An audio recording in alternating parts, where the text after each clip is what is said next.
নমস্কাৰ আপোনালোকলৈ এটি কবিতা আগবঢ়াইছোঁ যাৰ শিৰোনাম অনন্য প্ৰেম। ৰচনা আৰু আবৃত্তি নীলপৱন বৰা।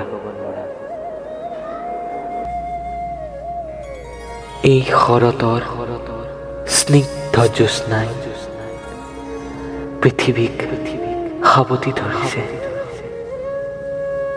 মোৰ কল্পনাই মোক দ্বাপৰৰ সেই মধুক্ষণলৈ লৈ গৈছে।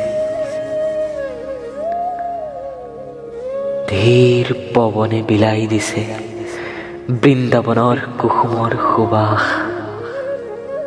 যমুনাৰ শবদে কঢ়িয়াই নিছে অনন্য প্ৰেমৰ চানেকি শ্ৰীকৃষ্ণৰ ৰাস। বৃন্দাবন গৈছে বুৰ আধ্যাত্মিকতাত, প্ৰেমৰ উঠিছে সুৰ বংশীৰ বিন্ধাত। নাচি উঠিছে গগনে পৱনে ধৰিত্ৰীয়ে কুসুমে। গোপিনীয়ে আনন্দত আত্মহাৰা হৈ নাচিছে।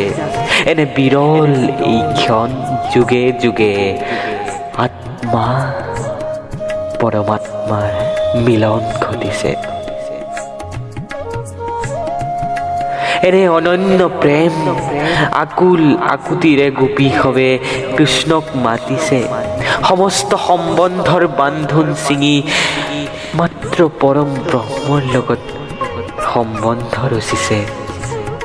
কৃপালু শ্ৰীকৃষ্ণৰ অৰুণ চৰণত মোৰ শতকোটি প্ৰণিপাত। ব্ৰজৰ গোপিনীৰ সেই অম্লান প্ৰেমক মোৰ কৌটি কৌটি প্ৰণিপাত। মোৰ কৌটি কৌটি প্ৰণিপাত।